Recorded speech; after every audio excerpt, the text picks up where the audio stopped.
Hello bachcho, let's read the question.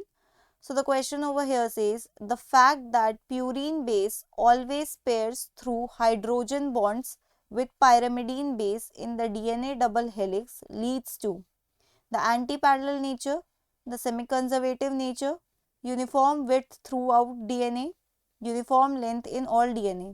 Okay तो यहाँ पे ये कह रहे हैं कि ये जो प्यूरीन है, एक प्यूरीन बेस हमेशा किसके साथ बॉन्ड बनाएगा? हमेशा पायरामिडीन के साथ बनाएगा, पायरामिडीन बेस। ओके, ऐसा कभी भी नहीं होगा कि एक पायरामिडीन पायरामिडीन के साथ बनाएगा और या प्यूरीन प्यूरीन के साथ। हमेशा प्यूरीन और पायरामिडीन ही बॉन्ड बनाएंगे। एक स्ट्रैंड का प्यूरीन दूसरे स्ट्रैंड के पायरामिडीन से बनाएगा और दूसरे स्ट्रैंड का प्यूरीन पहले वाले के पायरामिडीन के साथ बनाएगा। ऐसा क्यों? तो फर्स्ट ऑप्शन है द एंटी पैरेलल नेचर। देखिए, एंटी पैरेलल नेचर मतलब होता है कि अगर डीएनए का एक स्ट्रैंड 3 प्राइम टू 5 प्राइम है तो दूसरा स्ट्रैंड 5 प्राइम टू 3 प्राइम होगा।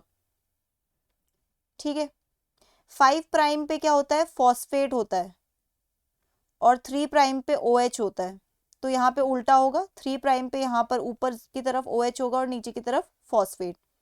तो इसका रीजन नहीं है ये। दूसरा है सेमी कंजर्वेटिव नेचर।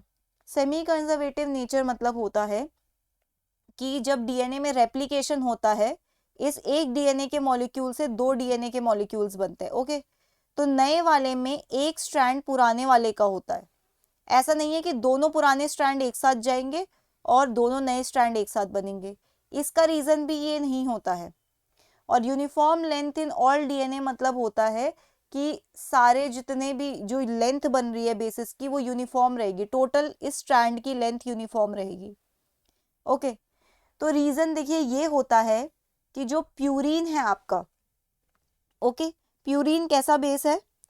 जो प्यूरीन बेस है वो आपका डबल, आप कह सकते हो इसमें डबल रिंग्स है, डबल रिंग्स इस तरीके से, ऐसा समझ लो। ठीक है, और जो पायरामिडीन है इसमें एक ही रिंग है। तो अगर आपका प्यूरीन पायरामिडीन के साथ ही बॉन्ड बनाएगा तो आपकी विड्थ इक्वल होगी दो स्ट्रैंड के बीच में, राइट? अगर मान लीजिए एक स्ट्रैंड है, ये दूसरा स्ट्रैंड है, इसमें देखिए इस तरीके से लगा है, एक इधर से और दूसरा इधर से बॉन्ड बनाए।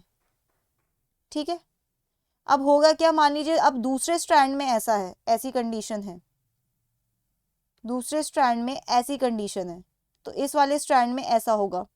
मतलब विड्थ बराबर हो जाएगी। अगर देखिए ये दोनों दो वाले से बनाने लगे और एक एक वाले से बनाने लगे तो कहीं पे विड्थ कम होगी, कहीं पे विड्थ ज़्यादा होगी। तो ये यूनिफॉर्म विड्थ का रीज़न है। ओके, तो आपका फाइनल आंसर क्या बनेगा यहाँ पर?